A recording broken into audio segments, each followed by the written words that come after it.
Okay, second part of my presentation, and we're going to look at what is a ref. Not a referee, but a reference. So, let's create an integer named x. Let's initialize this x to be a 10, a 12, so x gets 12. And we're going to see out x, right?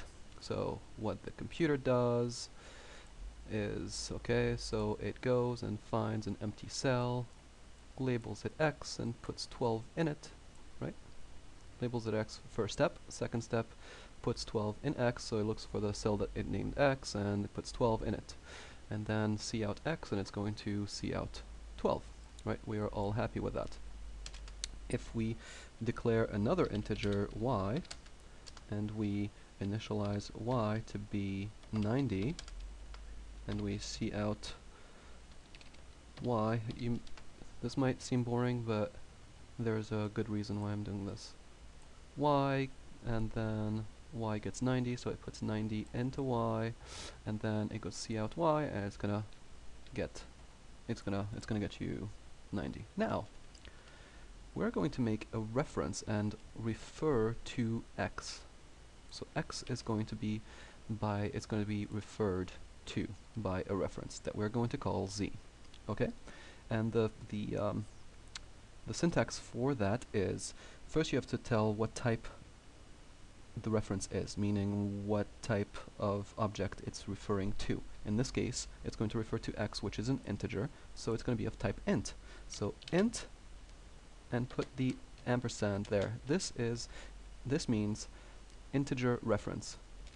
Now this means integer reference named z, and integer reference is going to refer to, and integer reference named z is referring to x.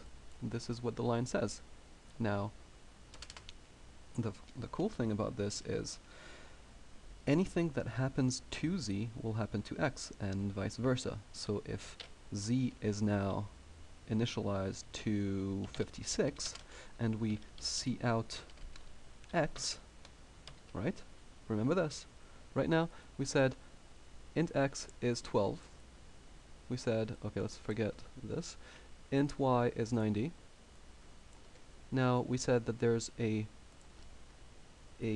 reference named z that's going to refer to x. We set the reference to 56 and we print out x. X is no longer 12. Let's see what happens. X is now 56. How is that possible? Well, how does the magic trick works? If basically it feels complicated, but just like any magic trick, once I explain to you how it works, you're gonna think it's so dumb. Alright, so blah blah blah, we get to here, to this line, and the computer goes, alright, so I'm looking for a cell labeled x, and I'm going to add an extra labeled z. What it does is it goes, alright, not this cell is labeled x, okay, and now this cell is also labeled z. That's exactly what it is. So when we say z gets 56, it's going to look for the cell named z, not this one. This one is named z, and it's going to put 56 in it. So it's going to take that 12 and replace it with a 56. Consequently, we're talking about the same cell. X and z are the same cell, and whatever happens in one happens to the other. Now, I explained how it works. You're probably wondering, why the hell do I need to do this? Why can't I just call x once? Why do I need to have two things? Well, that'll be explained in the fourth part of my presentation, with passing with value versus passing by reference. Okay, oh, and another thing to remember.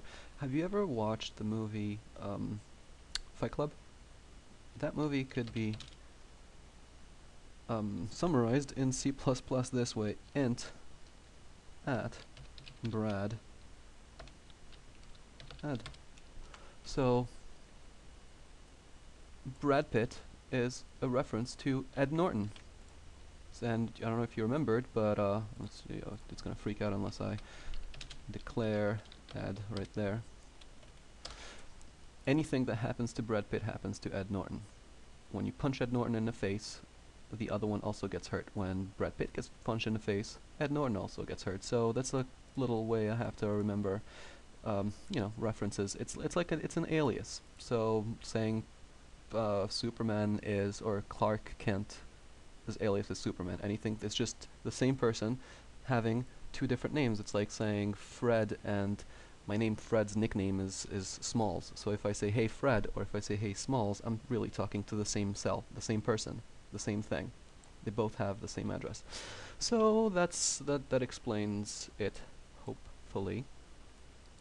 And you should try to get this concept, because later on this ampersand will be used for something else, and that will confuse everything unless you really understand this concept first. Okay. Alright, next